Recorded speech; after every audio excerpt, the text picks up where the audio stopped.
大家好，我是 Tony， 我现在在北门，今天继续造访北门附近的历史古迹。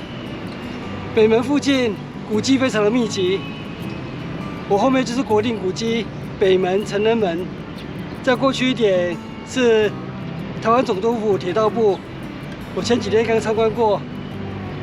我的左手边是台北邮局市定古迹，再过去一点是三井旧仓库历史建筑。我的正前方有4栋建筑，是新登陆的市定古迹。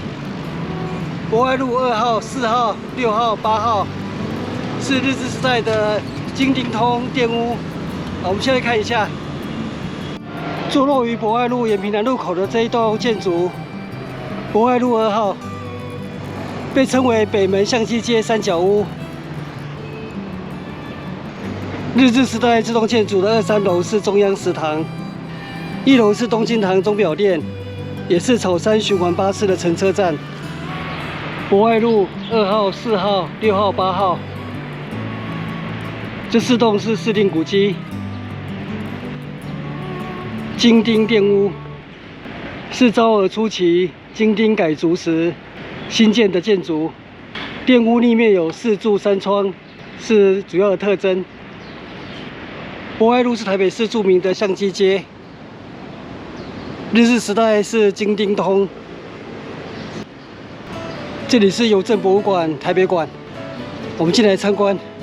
开放时间周2至周日上午9点至下午5点。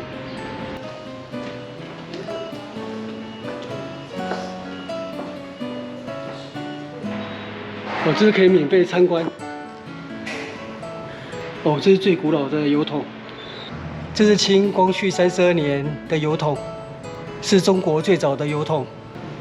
不过那个时候台湾已经属于日治时代了。这是民国45年3月创办的双口普通信筒，黄色的部分投递本市邮件，绿色的部分投递外附邮件。这是民国43年在台湾南部乡村地区适用的路边信箱。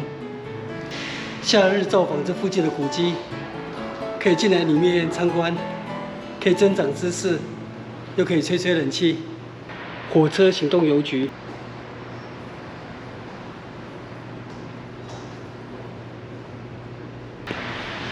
馆内有很多老照片。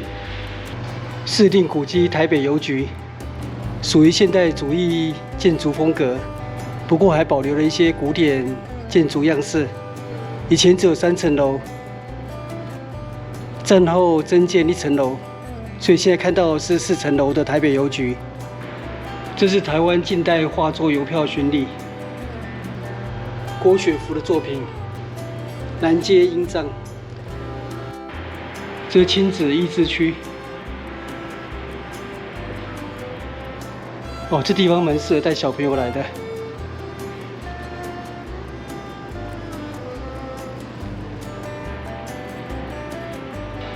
一泰万千服饰邮票特展，这是1999年发行的台湾原住民文化邮票，中华传统服饰邮票，清代的旗父旗装。这是介绍原住民服饰的编织过程。这里是个人化邮票制作区，你也可以用自己拍摄的照片来制作属于自己的纪念邮票。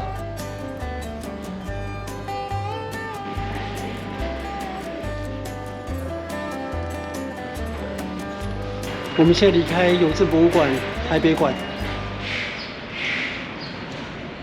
我们接下来走往延平南路，去参观府台街洋楼市定古迹。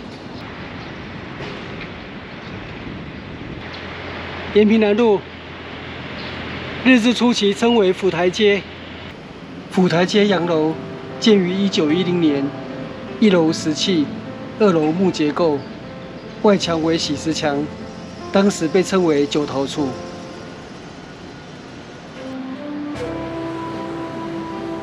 这是100年前博爱路、延平南路老照片。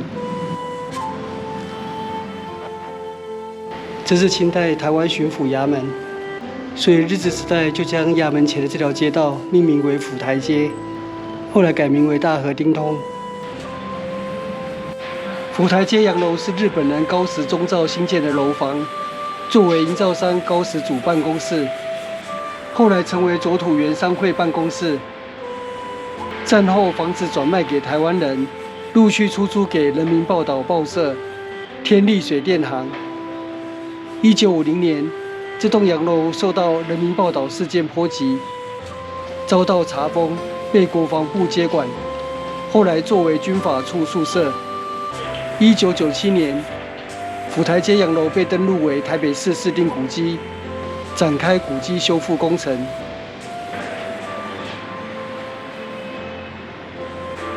这是高石宗造，1896年来到台湾。高石宗造来到台湾之后，刚好遇到日本政府开始建设台北的时代，所以他成立营造公司，承接了很多市区改正的计划工程。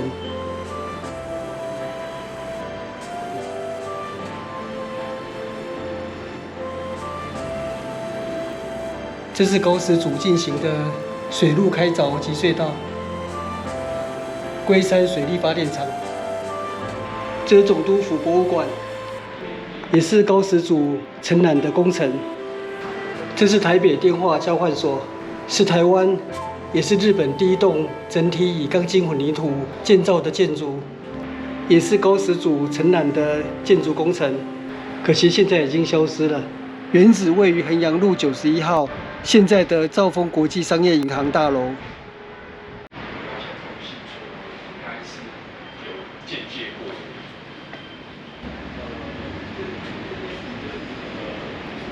京町意象，这是台北京町市町目石番地。这栋建筑就现在的博爱路2号，市定古迹。京町改筑是从昭和初期开始，街道改正之后，京町被誉为台北的新银座。那旧银座就是在现在的衡阳路、龙町。台北的新银座，京町通。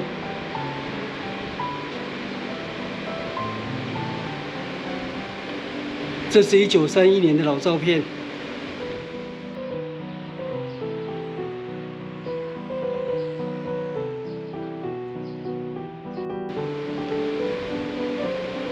京町位于今日北门以南、衡阳路以北的博爱路两侧，是根据1922年颁布的町名改正，重新划分的行政区域。京町的主要道路博爱路就被称为京町通。3楼是储备町都市农园。